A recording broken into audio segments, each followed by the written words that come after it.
মিথ্যা মামলায় ফাঁসি দিলি মহান মানুষগুলোরে, কত বড় ডাইনি সে যে মায়া নাই তার অন্তরে, ঠিক কিনা? মিথ্যা মামলায় ফাঁসি দিলি মহান মানুষগুলোরে, কত বড় ডাইনি সে যে মায়া নাই তার অন্তরে। আজও সেই আদালত আছে, ফাঁসির দড়িও আছে, আজও সেই আদালত আছে, ফাঁসির দড়িও আছে। কবে পাবো বাবু তোমার দেখা, অপেক্ষা করছি শুধু ঢাকা। দেশে আগুন লাগায়া জনতারে জ্বালায়া, দেশে আগুন লাগায়া জনতারে জ্বালায়া, পালায়া চইলা গেলে ঢাকা। গণভবনটা এখন ফাঁকা বুবুরে, গণভবনটা এখন ফাঁকা, ঠিক কিনা? 16 বছর জুলুম করেনি অলি নারী, কি নাম? 16 বছর যে জুলুম করলো, নির্যাতন করলো, অত্যাচারের মাত্রা বাড়াইয়া দিল, মানুষও মনে করলো না। ওলামায়ে কেরামরে ধইরা ধইরা জেলের মধ্যে বারবার ভরে, নিজের মতো করে আইন বানায়, নিজের মুনাসিব মতো হলে বিচার করে, নাইলে বিচার করে না। ওলামায়ে কেরামদেরকে এত পরিমাণে জ্বালাইয়া জনতারে যে জ্বালাইলো, ও অত বাঁচার জন্য একজন উকিল ধরছিল, ওই উকিলের তেমন খবর নাই। উকিল মুস্কি মুস্কি হাসে আর মনে মনে মনে মনে কয়, আমিও তো জানি ওর মতো জালেম বাংলাদেশে আর একটাও জন্মায় নাই। ও তো ছিল জালেম, অনেক বড় অত্যাচারী, মানুষের উপর জুলুম করনেওয়ালা। আল্লাহ কয়, আমি আল্লাহ যখন ধরি তখন উকিলেরাও তার পক্ষে কাজ করতে নারাজ হয়ে যায়, ঠিক কিনা? ওয়া মাকারু ওয়া মাকারাল্লাহ ওয়াল্লাহু খায়রুল মাকিরিন।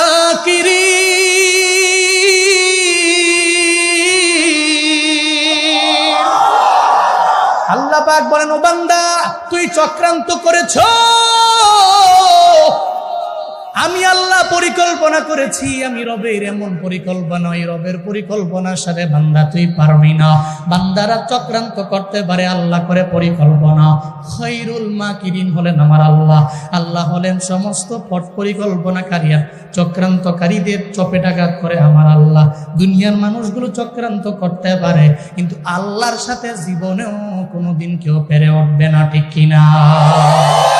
এখন যে আমার আল্লাহ ধরলো, আল্লামা সাইদি রহমাতুল্লাহ আলাইহির বেলায় যখন ওনার বেলায় রায় হয়ে গেল, ওনারে মারা হবে, সারা দেশের মানুষেরা পাগলের মতো হয়ে গেল। একটা কৃষক চোখের পানি ফালায়া কান্না করলো, একটা রিক্সা চালক চোখের পানি ফালায়া কান্না করলো, একটা সিএনজি ড্রাইভার ও সাইদি সাহেবের জন্য কান্নার আওয়াজ। শুধু তাই না রে বাবা, এই এলাকার কত মানুষ দেখছেন আপনারা, সাইদি সাহেবের রায় আসার পরে তারা সব 2 রাকাত করে নফল নামাজ আদায় করলো, এমনকি অনেকে 2-3 দিন রোজাও রাখলো।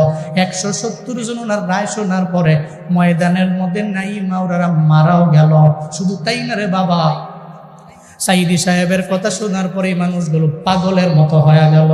এখন যে জালেমের বেলায় রায় আসলো, একটারেও তো হারিকেন দিয়া রাস্তায় পাওয়া যায় না। আসরের ময়দানে যেই বান্দা জাহান্নামের দিকে দৌড়ে যাবে, সূরা মুল যে বান্দা সামনে দাঁড়ায় যাবে, আল্লাহ রে কই দাও, কয়ে জাহান্নামে দেই। আল্লাহ কয়ে, এই সূরা মুল তুই কেন আমারে দাঁড় করাইলা, কেন তারে জাহান্নামে দিতে পারবো না? দিতে পারবা না কেন? আমি সূরারে ও এত কষ্ট করে করে রাতের বেলা পইরাই ঘুমাইলো, কোন গুনাহের কারণে ও জাহান্নামে যেতে পারে না। সূরা মুল কুকালুতি করবে, আল্লাহরে বলবে, ও আল্লাহ তারে জাহান্নাম থেকে ফিরাইয়া জান্নাতে দিয়া দাও। আল্লাহ পাক বলবে, ও ফেরেশতা ওরে জাহান্নামে দিও না। সূরা মুলকের পাওয়ারের কারণে সূরা মুলক যে বান্দাটা পাঠ করলো, পঠন করে নিল, বহুল পাঠ করলো, এই বান্দারে জাহান্নামে দেওয়া যাবে না, ওরে জাহান্নাম থেকে ফিরাইয়া জান্নাতে ঢুকা। আতিনা ফি দারে দুনিয়া না হাসান হাতিনা ফি দারে উকবানা হাসান ইয়া গিয়াসাল মুস্তাগীসি নাহদিনা লফদিকারা বিল উলুমে ওয়াল গিনা হর গরিদে নেকো তু তৈয়ার হ্যায় ঝুনা মঙ্গে উস্ত তু বেজার হ্যায়। সূরা মুলকের পাঠ করনেওয়ালা এত দামি আব্দুল্লাহ ইবনে মাসউদ রাদিয়াল্লাহু তাআলা আনহুর বর্ণনা। এই এনায়েতপুরের মুসলমানেরা একটু মনোযোগের কান লাগায় শুনেন রে বাবা, যেদিন আপনি মারা যাবেন কবরের মধ্যে চলে যাবেন, ওখানে আপনি একা, ওখানে কেউ নাই। আছে? দুনিয়াতে যেখানে যাবেন ওখানে দেখবেন ডানে বামে লোক পাওয়া যায়, দেখবেন বাজার মিলে দোকান মিলে মানুষের সাথে গিয়ে আড্ডা লাগানো যায়। ওরা যদি যায় জিজ্ঞাসা করেন ভাই আপনার নাম কি, এরপরে তার নাম বলার পরে সেও বলবে আপনার নাম কি, আপনার বাড়ি কই, আমার বাড়ি কুমিল্লায়, আপনার বাড়ি কই, কয় সিরাজগঞ্জ। এরপরে দেখবেন দুইজনের মধ্যে একটা সম্পর্ক তৈরি হয়ে যায়। ও বান্দারা দেখবেন মাঝে মাঝে অনেক দূরের সম্পর্ক আস্তে আস্তে অনেক কাছের সম্পর্ক হয়ে যায়। দুনিয়াতে মানুষ পাওয়া যায়। সব সাহাবায়ে কেরামেরা এরা কবর দেখলে কানতেন কেন, কবর দেখলে কান্না করতেন কেন? হযরতে উসমান রাদিয়াল্লাহু আনহু কবর দেখলেই চোখের পানি ফালায়া ফালায়া কান্না করতেন। সাহাবায়ে কেরাম জিজ্ঞাসা করলো, ও নবীর সাহাবী উসমান, কেন কবর দেখলে তুমি চোখের পানি ফালায়া কান্না করো? হযরতে উসমান বলে, তোমরা জানো না আমি দুনিয়ার মধ্যে থাকি, তোমাদের আমি পাই। আমি হাসরের ময়দানে যাব, ওখানে গেলে আমি দেখব লোকের কোনো অভাব নাই। হাসরের ময়দানে আমি দৌড়াবো, ওখানেও দেখবো আমার লোকের কোনো অভাব নাই। আমার ডানে বামে মিজানের দাড়িপাল্লায় যখন আমি যাব, ওখানে গিয়েও দেখবো এই দাড়িপাল্লায় লোকের অভাব নাই। আমি যদি জান্নাতি হয়ে যাই, ওই জান্নাতেও গেলে দেখবো আমার ডানে বামে লোকের অভাব নাই। আমি জাহান্নামী হয়ে গেলেও অন্ধকারের জন্য জাহান্নামেও গেলে দেখবো লোকের অভাব নাই। কিন্তু কবর এমন এক জায়গা, এমন এক মঞ্জিল, ওখানে গেলে আমার বাবাও নাই, আমার মাও নাই, ওখানে আমার বন্ধুও নাই, আমার বান্ধবও নাই, আমার বান্ধবীও নাই, আমার কেউ নাই। ওই কবরে আমি একা। এই জন্য কবরে চিন্তা করে করে আমি কান্না করি, কান্না করি। আব্দুল্লাহ ইবনে মাসউদ বলেন, যেই বান্দা সূরা মুলকের আমল কন্টিনিউ করবে, বান্দারে কবরে দেওয়ার পরে মুনকার নাকির তো আপনার সামনে এসে হাজির হয়ে যাবে। আপনারে সুন্দর করে বসাইয়া আপনার ভিতরে আবার রুটারে দিয়া বলবে, মান রাব্বুক, বলো না তোমার রবের নাম কি, ওমা দীনুক, তোমার ধর্মের নাম কি, ওমান হাদার রাজুলুল্লাযী বুইসা ফীকুম। আমার নবীর ব্যাপারে যখন জানতে চাইবে, আপনি যদি দিতে পারেন তাহলে কবর জান্নাতের বাগান হয়ে যাবে, যদি দিতে না পারেন জাহান্নামের গর্ত হয়ে গেল। এই বান্দারা, সূরা মুলকের কত পাওয়ার জানেননি? আযাবের ফেরেশতারা আযাব দেওয়ার জন্য ওই বান্দার পা বরাবর যখন এসে হাজির হয়ে যাবে, যখন পা বরাবর আসবে, সূরা মুল যা দাঁড়ায় যাবে। কি জন্য আযাব দিবে বান্দার পায়ের মধ্যে? বান্দা তো অন্যায় করলো, এই জন্য তার পায়ের মধ্যে আযাব দিতে আইলো। পারবি না? কেন পারবো না? সে তো রাতের বেলা ঘুমানোর আগে আমি পায়ের উপরে ভর করে সে আমারে পড়লো, এই পায়ের মধ্যে জীবনে কোনোদিন একটা টোকাও তুমি দিতে পারবা না। সূরা মুলক দাঁড়ায় যাবে, এরপরে পা দিক থেকে চলে যাবে বুকের বরাবর, ওখানে গিয়েও যখন আযাব দেওয়ার জন্য চেষ্টা করবে, সূরা মুলক দাঁড়ায় যাবে, ওর বুক বরাবর আযাব দিতে পারবা না। কেন? সে তো বুকের মধ্যে আমার ধারণ করলো, তার বুকের মধ্যে একটা টুকাও দিতে পারবা না। এরপরে বুকের মধ্যে আযাব দিতে না পাইরা চলে যাবে মাথার বরাবর, ওখানে যাওয়ার পরে আবার যখন আযাব দিতে চাইবি, সূরা মুল গিয়ে সামনে দাঁড়ায় যাবে, সূরা মুল বলবে তারে মাথাও দিতে পারবা না। কেন দিতে পারবো না? কারণ হলো এই বান্দা তার ব্রেইনে আমি সূরাতুল মুলকের বান্দা সংরক্ষণ করে নিল, সেভ করে নিল, তার মাথা বরাবর আযাব দিতে পারবা না। এবার আযাবের ফেরেশতা বলবে, ও সূরা মুলক তুমি আমার জানাও, তার কি কারণে তুমি তারে আযাব থেকে বাঁচানোর জন্য বারবার বারবার তুমি বলো, কই তুমি জানো না সে তো আমারে পাঠ করনেওয়ালা, আমি চাই না তার বডির মধ্যে একটু আযাব তুমি দাও, একটা বাড়ি তুমি দাও, তার কবরের মধ্যে একটা সাপ তুমি আইনা দিয়া দাও।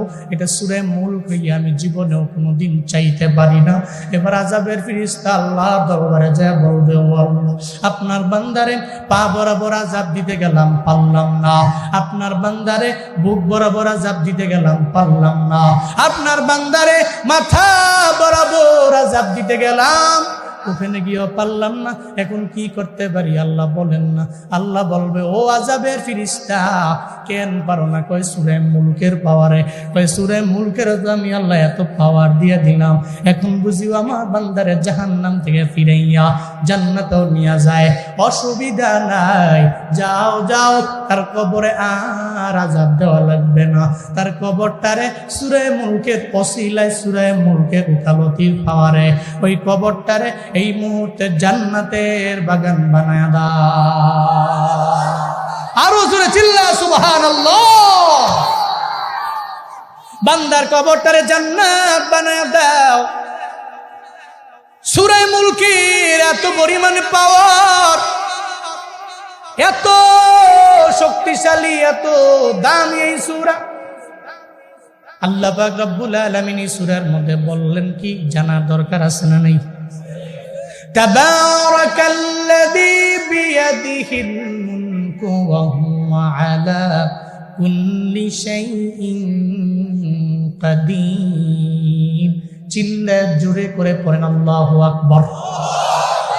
আল্লাহ পাক বলেন, তাবারাকা, বরকতময় ওই রব, আল্লাযী বিয়াদিহিল মুলক, যার হাতের মধ্যে রয়েছে রাজত্ব। আল্লাহ পাক বললেন, যার হাতের মধ্যে রাজত্ব রয়েছে উনি তো বরকতময় আমার আল্লাহ, উনি যার হাতের মধ্যে রাজত্ব। আল্লাহ তো হলেন মালিকুল মুলক, আল্লাহ মালিকুল মুলক। কুলিল্লাহুম্মা মালিকাল মুলক তুতিল মুলকা মান তাশা ওয়া তানজিউল মুলকা মিম্মান তাশা ওয়া তুইজ্জু মান তাশা ওয়া তুযিল্লু মান তাশা বিয়াদিকাল খাইর ইন্নাকা আলা কুল্লি শাইইন কাদির। আল্লাহ পাক বলেন, কুল, নবী আপনি বলুন, আল্লাহুম্মা মালিকাল মুলক, রাজাদিরা জ্বলেন কে? কে? রাজাদিরা জ্বলেন আমার আল্লাহ, মালিকুল মুলক হলেন আল্লাহ। তুতিল মুলকা মান তাশা, আল্লাহ যারে চায় তারে মুলক দেয়, আল্লাহ যারে চায় না ওই বান্দারে আমার আল্লাহ মুলক দেয় না। শুধু তাই না রে বাবা, ওয়া তুইজ্জু মান তাশা, আল্লাহ যারে মন চায় সম্মানের চেয়ারটারে আমার আল্লাহ তারে নিয়ে বসায়, আল্লাহ যারে চায় না তারে জিল্লতি দিয়া দেয়। সর্বময় ক্ষমতার মালিক একজন, চিন্তা বলেন তার নাম কে? সর্বময় ক্ষমতার মালিক আমার রব। আপনার নেতার পাওয়ার আছে, তবে আল্লাহর পাওয়ারের কাছে আপনার নেতার পাওয়ার জিরো। কি? আপনার হুজুরের পাওয়ার আছে, আপনার হুজুরের পাওয়ার এত পাওয়ার, কিন্তু আল্লাহর পাওয়ারের কাছে জিরো। আপনার যত পৃথিবীর বড় নেতা খেতা, বড় টাকাওয়ালা, বড় ধনী আছে, সব ধনীদের পাওয়ার আল্লাহর দরবারে জিরো। আল্লাহ কয়, ইন্নাকা আলা কুল্লি শাইইন কাদির। ও বান্দারা, সব বিষয়ের উপরে ক্ষমতা রাখি আমি আল্লাহ। আমি আল্লাহই তো পাওয়ার দেখাইতে পারি, কিন্তু মানুষ কেন পাওয়ার দেখায় আমার বুঝায় না। মানুষ দেখবেন হাতের বড়াই করে, বডির বড়াই করে, কণ্ঠের বড়াই করে, মানুষ দেখবেন টাকার বড়াই করে, মানুষ বাড়ির বড়াই করে, গাড়ির বড়াই করে, কেন করে আমার বুঝয় না। অথচ মরণের কোনো গ্যারান্টি নাই। যার মরণের গ্যারান্টি নাই তার দ্বারা জীবনেও কোনোদিন অহংকার মানায় না। মরণের যার গ্যারান্টি নাই, আজকে এখান থেকে বয়ান শুই না আপনি বাড়ি যেতে পারবেন, এই ব্যাপারে কোনো গ্যারান্টি আছে? আছে নাকি? পৃথিবীর কোনো ডাক্তার দিতে পারবে না, আপনার মা বাবা দিতে পারবে না, কেউ দিতে পারবে না, কারণ মরণের কোনো গ্যারান্টি। মরণের যেহেতু গ্যারান্টি নাই, কোন দিন আমি মরে যাব আমি জানিও না। এজন্য অহংকার আমার দ্বারা জীবনেও মানায় না। আমার মরণ আসিবে কখন কেউ তো জানে না, আমার মরণ আসিবে কখন। পারেন না আপনারা? সবাই কোয়া লাগবে, আমার মরণ আসিবে কখন, আমি মরে গেলে আমায় তোমরা ভুইলা যাইও না, আমি মরে গেলে আমায় তোমরা ভুইলা যাইও না, আমার মরণ আসিবে কখন, আমার মরণ আসিবে কখন কেউ তো জানে না। এই দুনিয়ায় চিরজীবন থাকার জায়গা না, অন্ধকার কবর যে আমার আসল ঠিকানা। কথা কোন ঠিক কিনা? এই দুনিয়ায় চিরজীবন থাকার জায়গা না, অন্ধকার কবর যে আমার আসল ঠিকানা। সবাই রেখে আমায় চলে যাবে, সঙ্গী হবে না, সবাই রেখে আমায় চলে যাবে, সঙ্গী হবে না, সবাই রেখে আমায় চলে যাবে, সঙ্গী হবে না, আমার মরণ,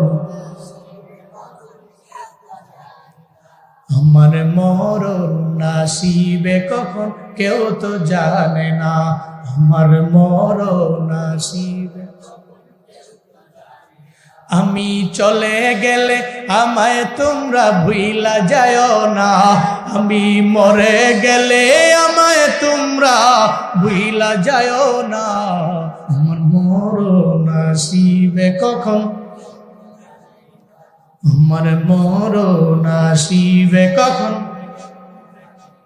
কোন জায়গায় মরণ হবে আমি যেহেতু জানি না, আমার জানাও নাই, জীবনেও কোনোদিন আমার দ্বারা অহংকার মানায় না, মানায়। টাকার বাড়াই করো না, বাড়ির বাড়াই করো না, গাড়ির বাড়াই করো না, তোমার বড়িতে এত পরিমাণে পাওয়ার, আজ মরলে কালকে হয়ে যাবে 2 দিনের পরের দিন 3 দিন। সাবধান, 1 সপ্তাহ পরে আর কেউ তোমার মনে রাখবে না, 1 মাস পরে কেউ মনে রাখবে না। এই যে ময়দানে আপনারা আসলেন, আপনাদের দাদার দাদার দাদার দাদার নাম আপনি জানেন? জানেন নাকি? আপনার দাদার দাদার দাদার দাদার নাম আপনার জানা নাই। আল্লাহর কসম, আপনার নাতির নাতির নাতির নাতির নাতি আপনার নাম পর্যন্ত জানবে না। সেজন্য কার জন্য তো বড়াই, আপনার তো পাওয়ারও অনেক বেশি না রে বাবা। আল্লাহ কয় বিয়াদিহিল মুলক, রাজত্বের মালিক আমার আল্লাহ, সর্বময় ক্ষমতার মালিক আমার আল্লাহ। আল্লাহ যা চায় দুনিয়ার কোনো বান্দা পারে না। মানুষের তো মানুষের দরবারে যাওয়া লাগে, মানুষ তো মানুষের দরবারে যাওয়া লাগে। আমি বক্তা সাহেব মাটি কাটতে পারি না, তাহলে মাটি কাটার কাজের জন্য আমার মাটি কাটনেওয়ালা লাগবে। আমি বক্তা সাহেব তো সব জায়গায় ড্রাইভিং করে যেতে পারি না, তাহলে আমার গাড়ি চালানোর জন্য একজন ড্রাইভার লাগবে। শুধু তাই না রে বাবা, আমি বাড়ি বানাইতে গেলে আমি নিজে তো রাজমিস্ত্রি না, তাহলে একজন রাজমিস্ত্রি আমার লাগবে। ও বান্দারা, শুধু তাই না, সব কাজের জন্য একজন একজন মানুষের দরবারে আমার যাওয়া লাগবে। আল্লাহ কয় গুনাহ, আমি আল্লাহ তো তোর এমন রব, কুল হুয়াল্লাহু আহাদ আল্লাহুস সামাদ লাম ইয়ালিদ ওয়া লাম ইউলাদ ওয়া লাম ইয়াকুল লাহু কুফুয়ান আহাদ। আমি আল্লাহ তোর এমন রব, এমন মালিক, হুয়াল্লাহু আহাদ, তিনি আল্লাহ তো এক, তার সাথে বিন্দু মাত্র পরিমাণ কোনো শরীক নাই। তিনি সমাদ, উনি অমুখাপেক্ষী, কাউরে জন্ম দেন নাই, কারো থেকে জন্ম নেন নাই। আমার আল্লাহর মাও নাই, বাবাও নাই, আমার আল্লাহর ছেলেও নাই, আমার আল্লাহর মেয়েও নাই। আল্লাহর যেহেতু ছেলে নাই, মেয়েও নাই, এই কারণে তো খ্রিস্টানরা জাহান্নামী। এরা বলে এরা ট্রিনিটিতে বিশ্বাসী, তৃতীয়বাদে বিশ্বাসী। এরা কয় ঈসা ইবনে মারইয়াম আল্লাহর পুত্র, এই কারণে তো খ্রিস্টানরা জীবনেও জান্নাতে যেতে পারবে না। ও বাবারা, আল্লাহর তো কোনো ছেলেও নাই, আল্লাহর কোনো মেয়েও নাই, আল্লাহর মাও নাই, আল্লাহর বাবাও নাই। আল্লাহর সাথে দুনিয়ার কোনো মানুষের কোনো সমকক্ষতাও নাই। এটা আপনি মানলে মানেন, না মানলে নাই। আল্লাহ এক, এই ব্যাপারে কোনো সন্দেহ আছে? আছে নাকি? মদিনাওয়ালা নবীও সব মক্কা নগরীর কুফফারদের জিজ্ঞেস করতেন, এই কাফেরেরা, ওয়ালাইন সাআলতাহুম মান খালাকাস সামাওয়াতি ওয়াল আরদা লায়াকুলুন্নাল্লাহ। আল্লাহ পাক বলেন, পয়গম্বর যখন আপনি জিজ্ঞাসা করবেন মক্কার মুশরিকদেরকে, কাফেরদেরকে, বেঈমানদেরকে, মান খালাকাস সামাওয়াতি ওয়াল আরদ, আসমান এবং জমিন কে বানাইছেন, যদিও এরা লাতের বিশ্বাস করে, মানাতের পূজা করে, উজ্জার পূজা করে, হুবলের পূজা এরা করে, এরা জাহিলি যুগের মানুষ, এরা পৌত্তলিকতায় বিশ্বাসী। হানিফ সম্প্রদায়ের লোক বেশি আপনি পাবেন না, এরা দেখবেন এরা পৌত্তলিকতায় বিশ্বাসী। এরা লাত মানাত উজ্জা হুবলের পূজা করে। শুধু তাই না, বাইতুল্লাহর মধ্যে 360টা মূর্তি নইয়া ওখানে রাইখা এরপরে ঘুরে ঘুরে ঘুরে ঘুরে উলঙ্গ হয়ে এরা তাওয়াফ করে। পয়গম্বর এই সমস্ত মানুষগুলোরে আপনি জিজ্ঞাসা করবেন আসমান জমিনের মালিককে। আল্লাহ কয় লায়াকুলুন্নাল্লাহ। এরা লাম তাকিদ এবং নুন তাকিদ দিয়ে আল্লাহ জানায়া দেয়, এরা বলবে আসমান জমিনের মালিক একজন, চিল্লায়া বলেন তার নাম। আসমান জমিনের মালিক কে? আর জোরে বলেন কে? আল্লাহ পাক আবার বলেন, অপর বাদি মাউতিহা লায়াকুলুন্নাল্লাহ। চিল্লায়া পড়েন আল্লাহু আকবার। আল্লাহ পাক বলেন, নবী হে, যখন আপনি জিজ্ঞেস করবেন মান নাযালা মিনাস সামাই মা, আসমান থেকে পানি বৃষ্টিকে বর্ষণ করেন, ফাহিয়া বিহিল আরদ বাদা মাউতিহা, চৈত্র মাসের রোদের কারণে, তাপের কারণে এই পুরা মাঠটাই হয়ে গেল অনুর্বর হয়ে গেল। এরপরে আল্লাহ পাক রব্বুল আলামিন আবার বৃষ্টির মাধ্যমে এই জমিনটাকে উর্বর বানায়া দিলেন। নবী প্রশ্ন করেন, এই মক্কার বেদিনেরা, আসমান থেকে বৃষ্টি কে নামায়? শুধু তাই না, আসমান থেকে শুধু বৃষ্টি না, এই বেদিনেরা বলো না, আসমান থেকে বৃষ্টির মাধ্যমে জমিন ডেকে পুনর্জীবিত করেন, এই মৃত জমিটারে কে আবার জীবন দিয়া দেয়। আল্লাহ পাক রব্বুল আলামিন বলে লায়াকুলুন্নাল্লাহ। দেখবেন মক্কার বেদিনেরাও বলবে আসমান থেকে বৃষ্টি নামায় আমার আল্লাহ, আবার এই বৃষ্টি দিয়া এই জমিনটারে উর্বর করেন আমার আল্লাহ। শুধু তাই না গো পয়গম্বর, ওয়ালাইন সাআলতাহুম মান খালাকাহুম লায়াকুলুন্নাল্লাহ। যখন আপনি এদের জিজ্ঞাসা করবেন তোমাদের কে বানাইলেন মায়ের গর্ভের মধ্যে, মায়ের গর্ভের মধ্যে তোমার বাবার এক ফোঁটা নাপাক পানি থেকে ওই মায়ের গর্ভের মধ্যে তোমাদের কে বানাইলেন, তারা সঙ্গে সঙ্গে জানায় দিবে লায়াকুলুন্নাল্লাহ। তারা এরপরেও বলবে আমার আল্লাহ। কারণ মায়ের পেটের মধ্যে এত সুন্দর নিয়ম শৃঙ্খল ভাবে যে আমার আল্লাহ বড় করলেন, আল্লাহ ছাড়া দুনিয়ার কোনো বান্দা পারবে না। এই পৃথিবীতে বিজ্ঞানীরা বহু চেষ্টা করলো একটা মানুষ বানানোর জন্য, এরা পারে নাই, জীবনেও কেউ পারে নাই, এখনো পারে না, ভবিষ্যতেও পারবে না। কারণ আমাদের খালিক তো আমার আল্লাহ। কে? আল্লাহ পাক। মদিনার নবীরে বললেন, নবী হে, আপনি জিজ্ঞেস করবেন মান খালাকাহুম, তাদেরকে জিজ্ঞেস সৃষ্টি করলেন, তাদেরকে বানাইলেন। এরা বলবে লায়াকুলুন্নাল্লাহ। এরা সঙ্গে সঙ্গে জানায় দিবে আমার আল্লাহ, আল্লাহ ছাড়া কেউ আমাদের বানাইতে পারে না।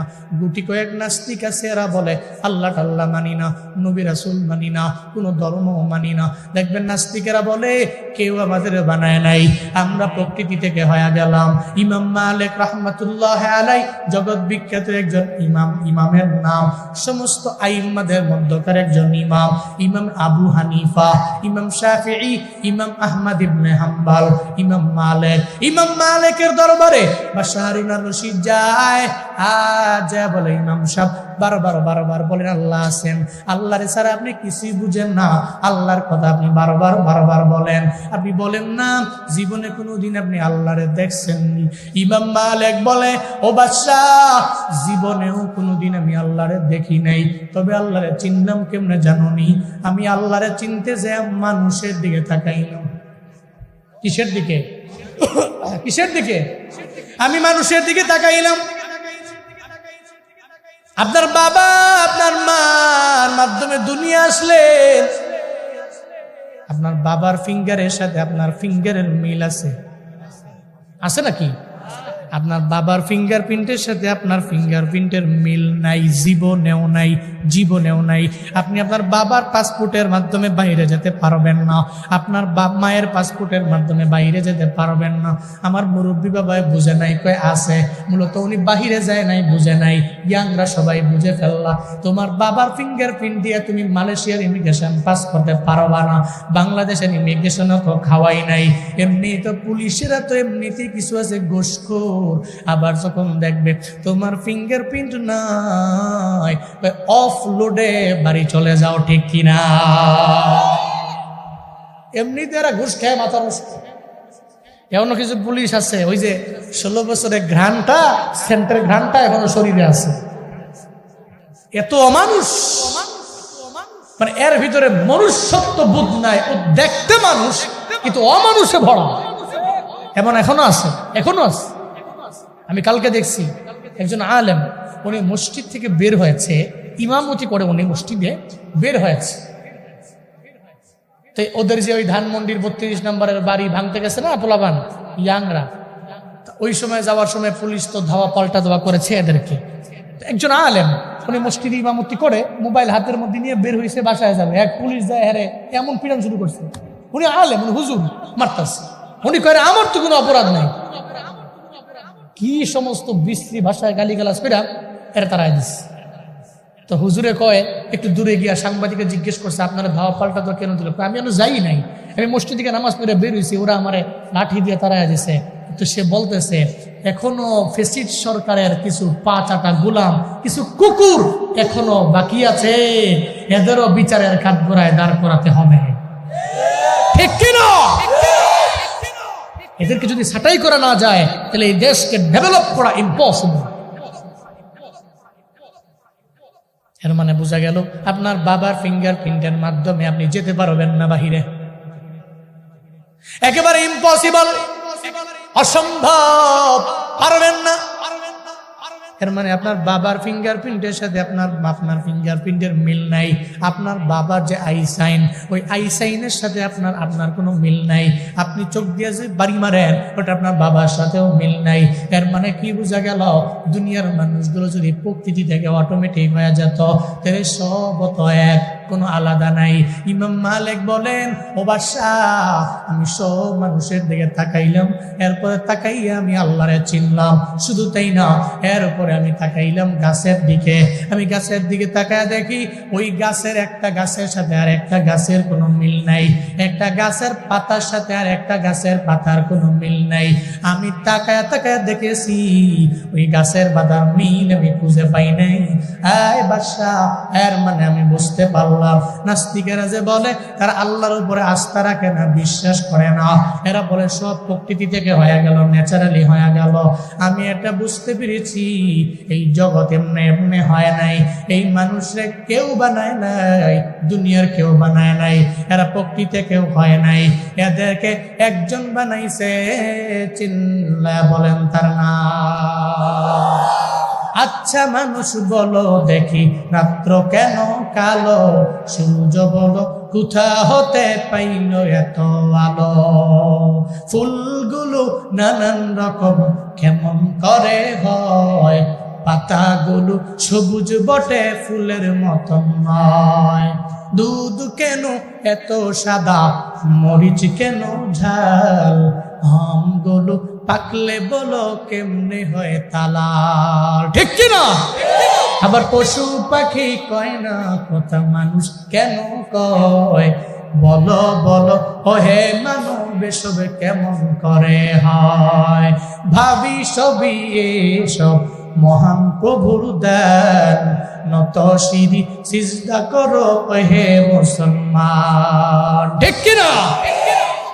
ডিমগুলো একই রকম, পার্থক্য নয় মোটে, তবে সাদা কালো বাচ্চাগুলো কেমন করে ফুটে, আমরা সবাই বাস করি পৃথিবীরই অঙ্গে, হাতের লেখা মুখের চেহারা মিলে না কারো সঙ্গে, আর মিলে না কলমের সই বুড়ি আঙুলের টিপ, প্রমাণ হলো মহান আল্লাহ আছেন একজন ঠিক।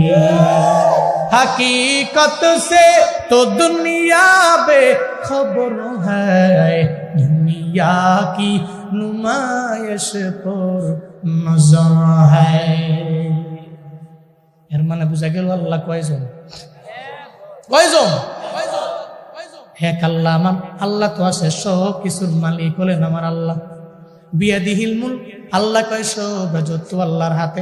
একচ্ছত্র মালিক হলেন আমার আল্লাহ। এই যে সূরা ফাতিহা পড়তেছেন, সারা দুনিয়ার মধ্যে সবচেয়ে বেশি যে সূরা পড়া হয় সূরার নাম কি?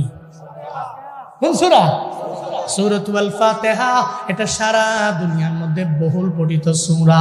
এমন কোন মুসলমান নাই যে এটা পারে না। সূরা ফাতিহা ছাড়া নামাজও হবে না। প্রত্যেকটা রাকাতের মধ্যে সূরা ফাতিহা আপনার পড়া লাগবে। ওই সূরা ফাতিহার প্রথম আয়াতের মধ্যে আল্লাহ কি বললেন? আলহামদুলিল্লাহি রাব্বিল আলামিন। সমস্ত প্রশংসা কার জন্য? যিনি হলেন আলামিনের রব। আল্লাহ আমার রব্বুল আলাম নয়, আল্লাহ হলেন রব্বুল আলামিন। এক জগতের রব আমার রব নয়, সব জগতের রব বলেন আমার আল্লাহ।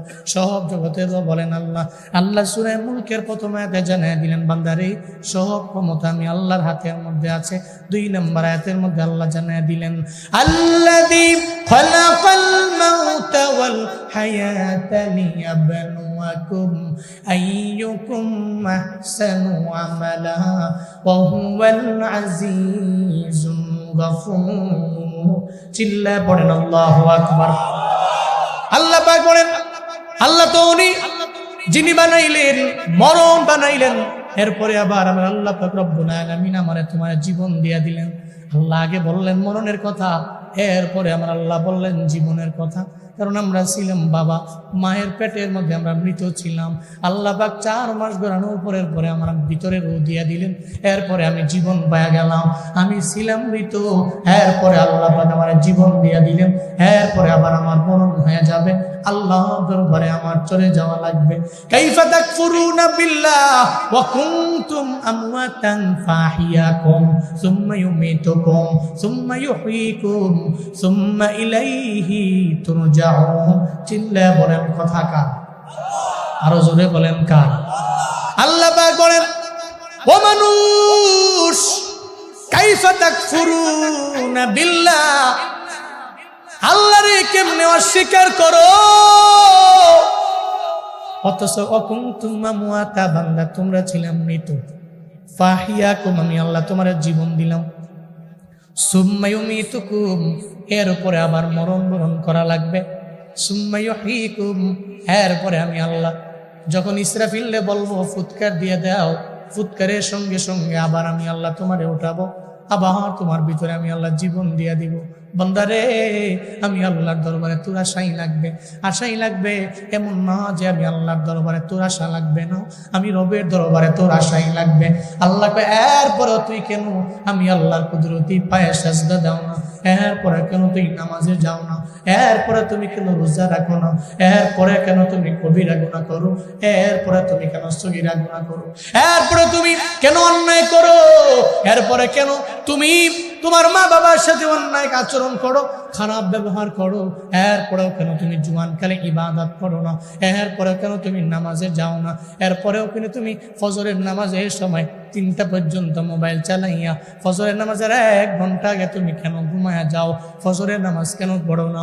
মাস চলে গেল ফজর তোমার নাই, 2 মাস চলে গেল ফজর বড় নাই, 3 মাস চলে গেল ফজর বড় নাই। এমন অনেক যুবক আছে রে, বছর চলে গেল 1 ওয়াক্ত ফজরের নামাজও পড়ে নাই। ও আল্লাহর বান্দা, তুমি যে রাতের বেলা আরামে বিছানায় ঘুমাও, এই ঘুমানোর সুযোগ দিলেন আমার আল্লাহ, আবার এই মরণ তোমার এই ঘুমের মধ্যেই হয়ে যাইতে পারে। কিন্তু তোমরা তো রাতের বেলা 2-3টা নাটক ডাউনলোড দিয়া না দেখলে তোমার ঘুমায় না, তুমি 3টা পর্যন্ত সিনেমা দেখে এরপরে ঘুমাইতে যাও। ও বান্দারে, আজান শুনে যারা ঘুমায় আমার মদিনাওয়ালা নবী কান্দে, মদিনাওয়ালা নবী কান্দে। আজান শুনে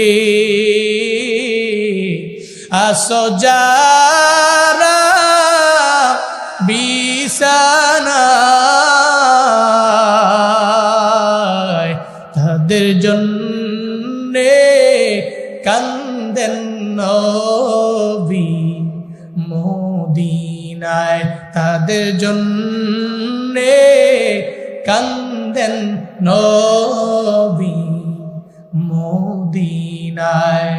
ওই নবীর জন্য কি মায়া লাগে না, ওই নবীর জন্য কি মায়া লাগে না। হায়রে উম্মত নামাজ কেনে পড়ো না, হায়রে উম্মত মসজিদে কেন আসো না। আল্লাহ পাক বলেন, তোরে আমি আল্লাহ মরণ দিয়া দিলাম, আমি আল্লাহ তোর জীবনও বানাইলাম, মরণ বানাইলাম। ও বান্দা, তুই যদি মনে করো তুমি মরবা না, তাহলে তুমি ভুলের রাজ্যে আসো, ভুলের রাজ্য আসো, তুমি মরবা না, মরে যাওয়া লাগবে, তবে কোন সময় হবে জানা নাই। এই আমগো তোমাগো সবার একজন আদি পিতা আছে, নাম কি? কি নাম? সন্দেহ আছে নাই কোনো নাকি? আমগো আদি আব্বার নাম কি? আর জাতির পিতার নাম কি? সন্দেহ আছে নাই কোনো নাকি? জাতির পিতা ইব্রাহিম আলাইহিস সালাম, আর আদি পিতা। এখন যদি কেউ যদি বানায়া কয় জাতির পিতা ইব্রাহিম না আরেকজন যদি কয়, তাহলে এত মুনাফিক। কথা কোন ঠিক কিনা? কোন ঠিক কিনা বলেন? জাতির পিতা তো ইব্রাহিম, এটা তো ঘোষণা দিয়েছেন কে? মিল্লাত আবিকুম ইব্রাহিম হুয়া সাম্মাকুমুল মুসলিমিন। আল্লাহ বলেন, তোমাদের জাতির পিতা ইব্রাহিম মুসলমানদের জাতির পিতা, আমি আল্লাহ নামকরণ করে দিলাম বান্দারে, তোমাদের জাতির পিতা ইব্রাহিম নবী, আমি আল্লাহ এটা ঘোষণা করে দিয়ে দিলাম। তাহলে আদি পিতার নাম আদম আলাইহিস সালাম, উনি সবার বাবা, সবার বাবা। এই পৃথিবীর সর্বপ্রথম মানবের নাম আদম আলাইহিস সালাম। এই বলেন না, ওই আদম নবী কি মরে যান নাই? মরেন নাই? মৃত্যুবরণ কি করেন নাই? ওনার দরবারে কি মালাকুল মউত আসেন নাই? আসেনি? ওনার যখন 960 বছর বয়স হয়ে গেল, 940 বছর বয়স যখন হলো, আল্লাহ বলল, এই মালাকুল মউত আদম নবীর দরবারে যাও। আদম নবীর দরবারে আসলো, আয়েশা বলল, এই আদম পয়গম্বর, আনা মালাকুল মউত উকিলা বিকুম, আমি মালাকুল মউত, জীবনে কোনোদিন আপনার সাথে আমার মোলাকাত হয় নাই, আপনি আপনার দরবারে আসলাম আপনার রূহটাকে কবজ করে নেওয়ার জন্য। আদম নবী বলেন, আল্লাহ আমারে হায়াত দিছে 1000 বছর, 940 বছরে কেন তুমি আইলা? মালাকুল মউত বলে, ও আল্লাহ, আপনার নবী তো এমন কথা বলে, কেন আমি 940 বছরে আইলাম? আমার নবীরে জিগাও না, নবী যে রুহের জগতের মধ্যে ওনার সন্তান দাউদ নবীরে হায়াত দিয়া দিছিল 60 বছর, এটা কি আমার নবীর মনে নেই? নবী কি আমার বই লাগেল কিনা? নবী বই লাগেল কিনা? আমার নবীরে গিয়ে একটু বলো না। মালাকুল মউত আদম নবীর দরবারে আসলেন, আয়েশা বললেন, ও আদম পয়গম্বর, মালাকুল মউত, আপনি নাকি রুহের জগতে দাউদ নবীরে হায়াত দিয়া দিলেন, আপনি 60 বছর মনে নাই? আদম নবীকে আমি দেই নাই, এই জন্য তো আদম নবী ভুলা গেছে, সন্তানেরাও ভুলা যায়। নাসিয়া আদম ফানাসিয়া বানু, আদম নবী ভুলে গেলেন, এই জন্য সন্তানেরাও ভুলা যায়। করতাম আমি আওয়ামী লীগ, এখন করি আমি বিএনপি, আগামীতে হতে পারি যেন একজন এমপি। 5 বছর গুনগান গায় একজনের, আবার তার ক্ষমতা শেষ হয়ে গেলে গুনগান গায় আর একজনের। এমন মুনাফিক আমার সমাজে আছে না? যেদিকে মেঘ ওদিকে ফাঁকা, এরকম আছে না নাই? 5 বছর কার খাইলা, এর ক্ষমতা শেষ, এমন তাড়াতাড়ি চিনো না তুমি কে? যার ক্ষমতা আছে আবার দেখবেন এর পিছনে যা ঘুরতে আসছে। এর মানে এর যা খাওয়াইছে 5 বছর, 5 বছর পরে ভুলা যায়। আর এই ভুলা যে এটা আদম নবী ভুলে গেছিল, তো সন্তানরাও ভুলা যায়। আর এমন অকৃতজ্ঞ হয়, আদম নবী তো ভুলা গেছে ওনার হায়াত নিয়া, আর মানুষ ভুলা যায় আত্মীয়তার সম্পর্ক, মানুষ ভুলা যায় 10 বছর যে তারে খাওয়াইলো তারে ভুলা যায়। মানুষ অকৃতজ্ঞ, মানুষ বহু অকৃতজ্ঞ, কিন্তু আদম নবী ভুলে গেছেন হায়াতের কথা। আল্লাহ কয় বাদ দে, আদম নবী ভুলে গেছেন, আমার নবী তো ভুলে গেছে। আচ্ছা ভুলে যেহেতু গেছে তো কি কয় 1000 বছর পুরাইতে চায়। ঠিক আছে তাহলে 60 বছর আরো দিয়ে দেয়। সুবহানাল্লাহ পড়বেন না? 60 বছর আরো দেওয়া হলো। আদম নবীর হায়াত পাইলেন 1060 বছর। এরপরে কি মারা যান নাই? মারা যান নাই? কত বড় লম্বা ছিলেন, 60 হাত লম্বা। এখানে এমন কেউ আছেন নাকি 60 হাত লম্বা? হ্যাঁ আছে নাকি? কেউ নাই।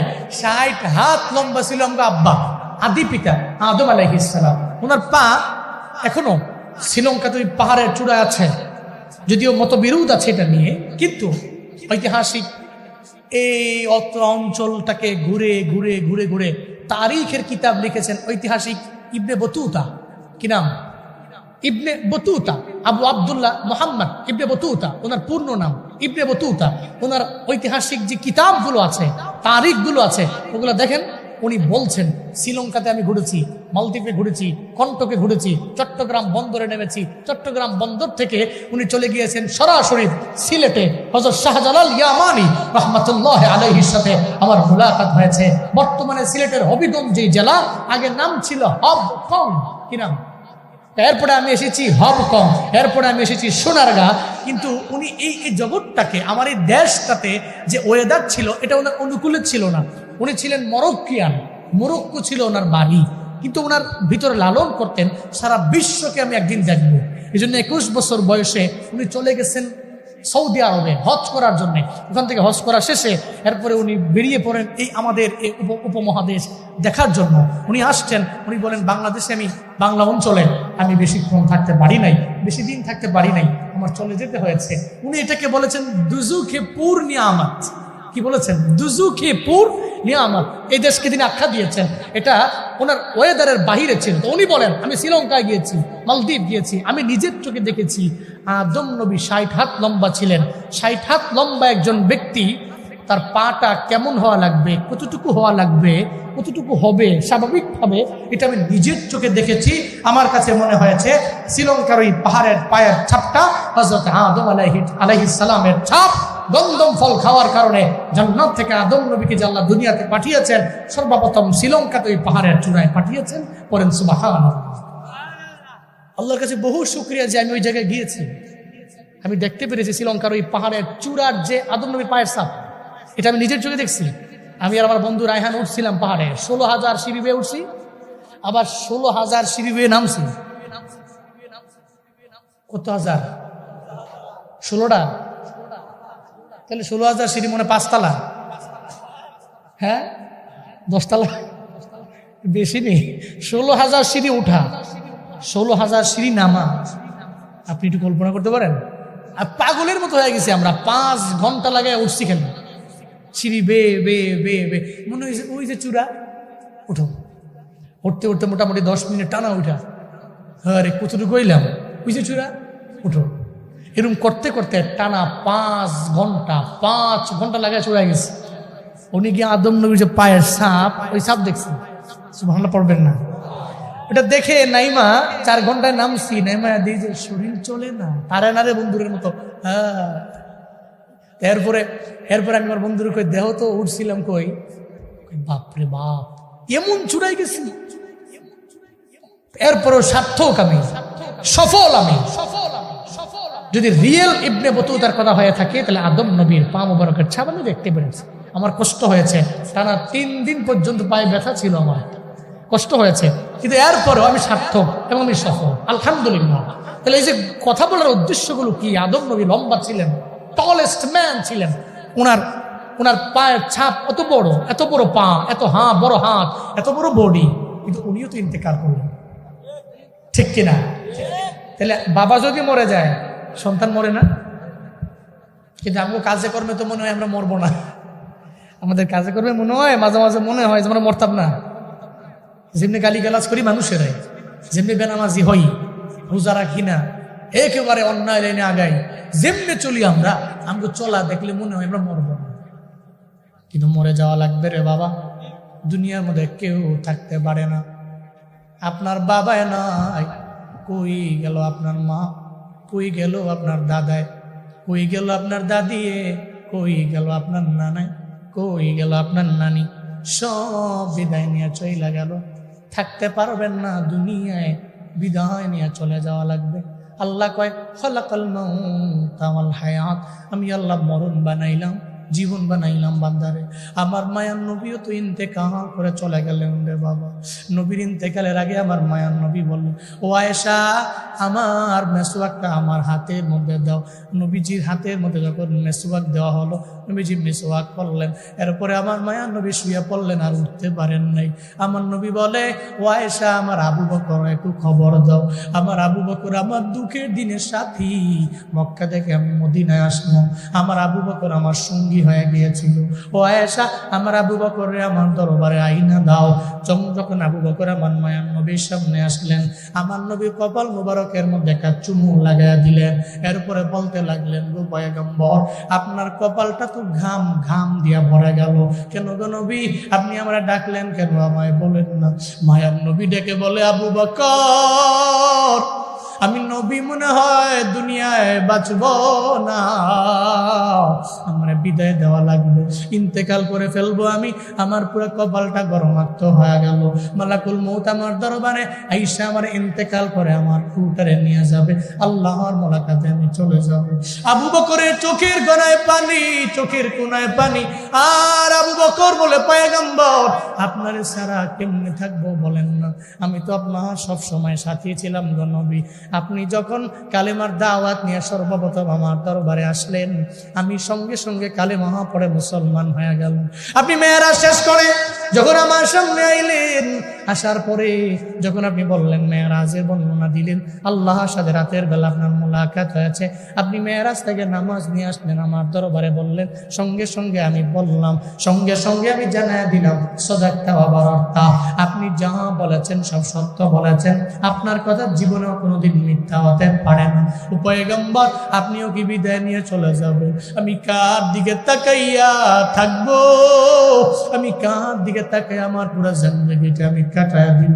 আমার মায়ের নবী কয়, ও আবু বকর দুনিয়াতে স্বাভাবিক নিয়ম হলো মরণ হবে। আল্লাহ পাক বলেছেন, ইন্নাকা মাইয়িতুন ওয়া ইন্নাহুম মাইয়িতুন, ও নবী আপনিও মরণ বরণ করবেন, আপনার সাথে যারা আছে সবাই মরণ বরণ করবে। এর মানে বোঝা গেল রে বাবা, আপনি যতই যাই করেন, যত অহংকার করেন, একদিন আপনার শ্বাস প্রশ্বাস বের হলে আর ভিতরে ঢুকবে না। আপনার বাবা গেছে যেই পথে, আপনিও সেই পথের পথিক। আপনার মা গেছে যেই পথে, ওই পথের পথিক আপনিও রে বাবা। আপনার দাদায় গেছে যেই পথে, ওই পথে আপনারও যাওয়া লাগবে। আপনার দাদিয়ে গেছে যেই পথে, ওই পথের পথিক আপনার হওয়া লাগবে। ও এনায়েতপুরের আম্মা জানেরা, আজকে থেকে নিয়ত করে নেন গো আম্মা, যে কোনো সময় মরণ হয়ে যেতে পারে। আজকে থেকে নিয়ত করেন আপনি পর্দা অনুযায়ী আপনার জিন্দেগিটা চালাবেন। জীবনে কোনোদিন বেনামাজি হবেন না, বেরোজাদার হবেন না, স্বামীর মনে আঘাত দিবেন না, সন্তানের জন্য বদদুয়া করবেন না। এই এনায়েতপুরের বাবারা আজকে থেকে নিয়ত করে নেন রে বাবা, আজকে থেকে নামাজ ছাড়বেন না, আপনি জীবনেও রমজানের একটা রোজাও মিস করবেন না, মানুষকে গালিগালাজ করবেন না, আপনি মরণের কথা চিন্তা করে করে চলবেন। আল্লাহ হায়াত দিলেন, আল্লাহ যাতে আপনার ঈমানের সাথে মরণ দেয়, এটা আল্লাহর দরবারে বেশি বেশি দোয়া করবেন। একটা সন্তানের হলেও মাদ্রাসায় পড়াইয়া তার সিনার মধ্যে 30 পারা কোরআন ঢুকাবেন। আল্লাহ তৌফিক দান করেন। পড়েন আমিন, আরো জোরে পড়েন আমিন।